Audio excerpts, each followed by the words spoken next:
Say that again. Go ahead, Bob. Collaboration to do what?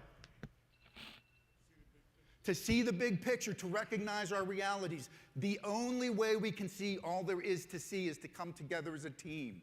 We need, and by the way, it is the root of creating a highly accountable culture, is making sure that we're recognizing the realities by coming together as a team, having open and candid conversations, seeking perspectives of others, asking for and offering feedback, talking about the elephant in the room, and anticipating opportunities. It's human nature, dead on, man. It is human nature. If somebody pushes or forces something on you, it's human nature to push right back. Changing your own behavior, easy or hard? Hard. Changing someone else's behavior, easy or hard? Anybody married? How about changing a whole lot of other people's behavior? It's a very difficult thing to do. But yet that's what we ask folks to do. So how do we do this? I want to put all of your minds on change right now, in the moment.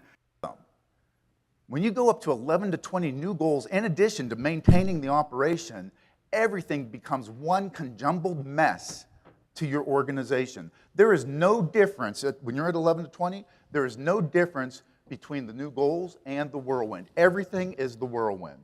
In fact, when you go to 11 to 20, you abdicate leadership of any strategy to the whirlwind. You are no longer leading anything. You have a three-person culture. The way those three people think and act is producing your results.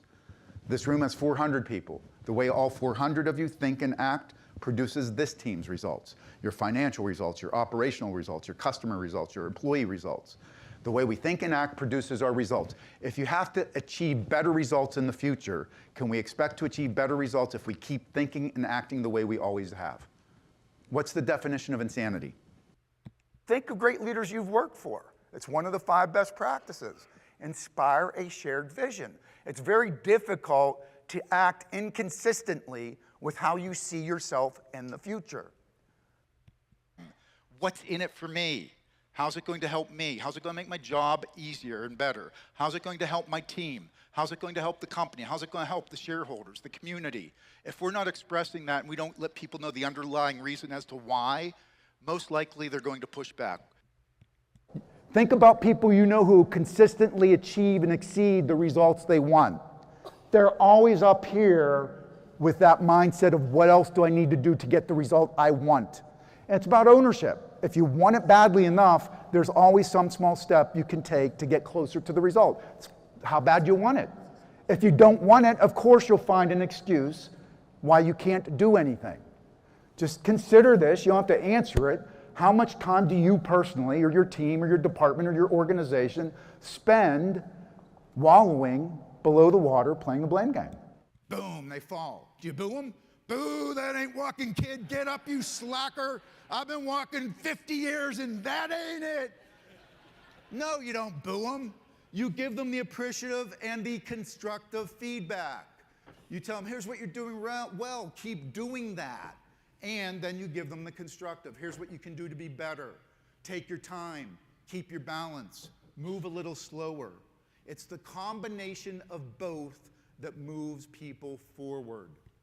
Erica and Rachel, it could have been, if we're going to win, Erica and Rachel, it's win-win mindset. We need to cooperate. Where then we get back here with Matt and Bob, right? Matt and Bob, it's if I'm going to win, Bob's going down, baby. Win-lose mindset, dramatically different. But I left the interpretation up to you to demonstrate that the beliefs you hold drive your actions, which produce your results in business and in your personal life. The beliefs your team holds produce your results. So it's kind of funny because trying to get a senior team aligned around what are the 1 or 2 things right now, it's not an easy thing to do because there's a lot that's important. And sometimes it gets into these value arguments. Like, don't forget why we're in business, it's bottom line, people. And someone say, hey, what about top line? Some, hey, we're all about quality here. No, what about customer experience? No, it's safety. Have you ever had to tell somebody that their loved one lost a finger? And it's not a values argument. For example, in the airline industry, what's the most important thing in the airline industry? Safety. It's critically important, right? It's not a good wig or wildly important goal. You know why? They already do it really well. It's the value they hold most dearly, but it's not a good, wildly important goal because they do it well. It's critical, it never goes backwards, but it's part of their whirlwind. It's part of that balanced scorecard. When the light comes on and there's a problem, they fix it. But they do it well. They don't need to apply the principles to it. The mindset here is if everything holds in the whirlwind, if everything holds, the life support, everything we're doing, which is vitally important, what's the one or two things now that moves us forward? And that's where we go after and execute flawlessly using the 4 principles. So Ted, why did you see what you saw? Yeah, I stood in front of Ted. I saw the veins popping. He's like, get out of my way. I got a task to do here. I did that for a reason. Where you're seated in the room impacts what you see, right? And I did that for a reason. Is where you're seated in this organization, does that impact the way you see the operation? Have any of you been put into a new role or new responsibility and you suddenly see things completely different? Yeah, you have a brand new perspective. Words are cheap. People will tolerate what you say. Ultimately, they will act on what they see you do. Words are cheap.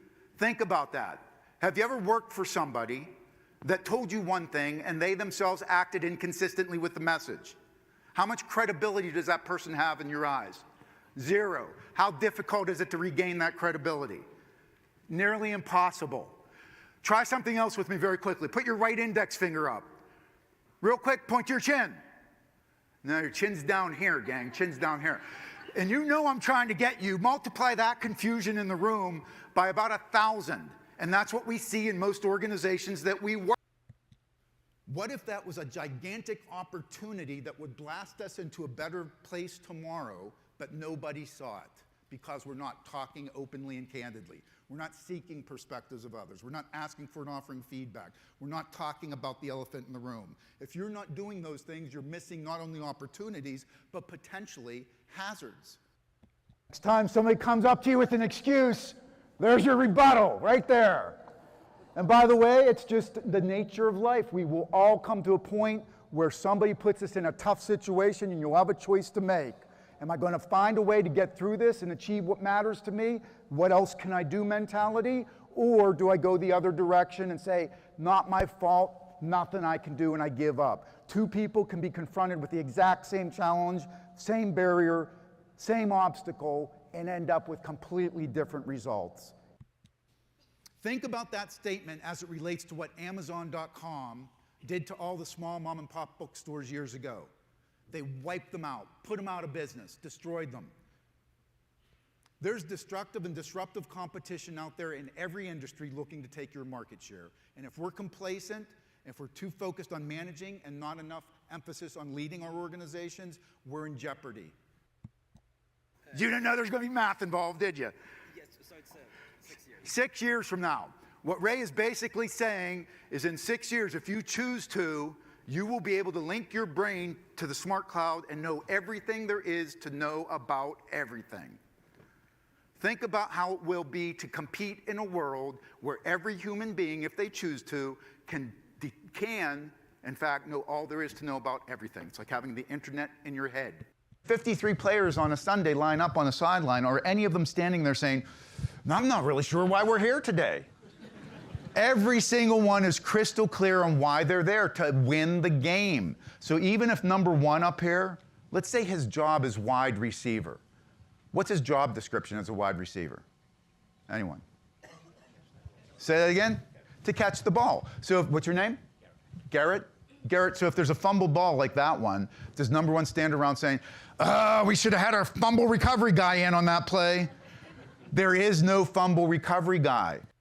Between creating a climate where people come to work every day knowing they're playing a winnable game. They're crystal clear on what matters most. They're crystal clear on how we're measuring it. They know where we stand today, and they know where we need to go.